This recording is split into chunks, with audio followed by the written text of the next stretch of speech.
बिस्मिल्लाहिर्रहमानिर्रहीम जी नाज़रीन, इस वक्त हम कोहाला ब्रिज पे हैं। कोहाला ब्रिज जो है ये केपी को और मरी को कश्मीर के साथ मिलाता है। अगर हम यहाँ से डिस्टेंस अगर देखें तो तौबट जो है यहाँ से 238 किलोमीटर के फासले पे है। केल जो है वो 190 किलोमीटर के फासले पे है। शारदा बड़ा खूबसूरत बड़ा पुरफ़ज़ा मकाम है, 131 किलोमीटर है। और यहाँ पे दीवारियाँ जो है वो 141 किलोमीटर है।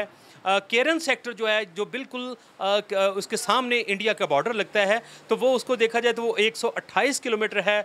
अच्छा, कुंडल शाही बड़ा खूबसूरत एरिया है और बहुत से लोग इसको जानते भी हैं। कुंडल शाही यहाँ से 109 किलोमीटर के फासले पे। नौशहरी डैम जो है वो यहाँ से 78 किलोमीटर के फासले पे है। पटीका जो है वो एक बड़े मशहूर इलाका है कश्मीर का, नीलम वादी का, वो 52 किलोमीटर है। और अगर मुजफ्फराबाद को यहाँ से देखा जाए तो 35 किलोमीटर के फासले पे यहाँ पे जो है मुजफ्फराबाद जो कैपिटल सिटी है कश्मीर का, आज़ाद कश्मीर का है, वो इसका डिस्टेंस है। और अगर इसको चकोटी सेक्टर को देखा जाए तो 94 किलोमीटर के फासले पे है। और जो चिनारी है वो 86 किलोमीटर के फासले पे है। और नीलम ब्रिज जो है, नीली ब्रिज जो है वो 78 किलोमीटर के फासले पे है।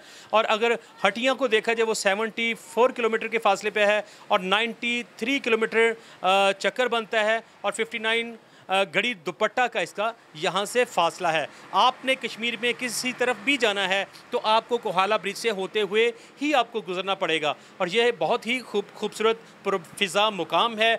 250 से ज़ायद यहाँ पे सिक्योरिटी के अहलकार हैं जो सिर्फ सियाहों को सिक्योरिटी प्रोवाइड करते हैं। आप इस जन्नत नज़ीर वादी में आएँ और अपने बच्चों के साथ हैं। यहाँ पे आप बड़े पुरसकून हैं, आपको फुल सिक्योर हैं, आपको किसी किस्म का कोई इशू नहीं होता है। लोग बड़े केयरिंग हैं, बड़े मोहब्बत करने वाले हैं। और यहाँ की वादियों को देख के फ़बिअय्यि आलाइ रब्बिकुमा तुकज़्ज़िबान, अल्लाह ताला की हम्दो सना बयान करने को दिल करता है। और अल्लाह ताला की हम्दो सना हमें बयान भी करनी चाहिए। तो आप इन वादियों में आएँ और अपने बच्चों को भी, अपने दोस्तों के साथ और ख़ुद भी लुत्फ़ अंदोज़ हों और अल्लाह की किब्रियाई बयान करें।